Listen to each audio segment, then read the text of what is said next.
Hi there, I'm Rob Nowicki. Running day-to-day payroll is quite a daunting task as there's a lot of legislation that we need to get our heads around, and we don't always have the time to fully understand it from a payroll perspective.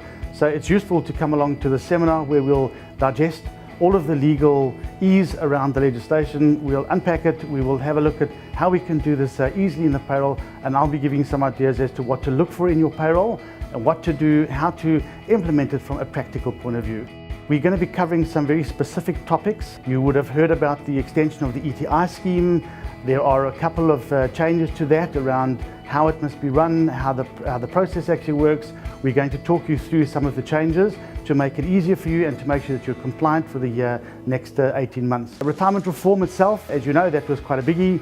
That came in during the course of last year, and there's been some unintended consequences in some of the calculations that the payroll has produced. So I'm going to talk you through some of those, some of the things that you need to have a look at, and what some of the challenges are going forward.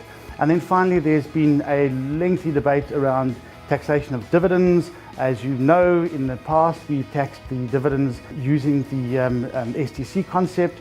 It appears now that we're going to be adding that to an employee's remuneration for tax purposes, which in itself causes all sorts of complications in the payroll, not just from a processing point of view, but from making sure that you get the tax calculation correct. So we are going to be talking about that.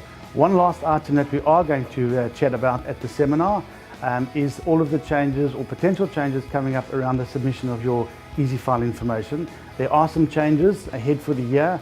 We are hopefully going to be able to prepare you with what needs to be done in your payrolls to make sure that your IRP files are going to be correct when you do your submission, not just in April this year, but also in October later on in the year.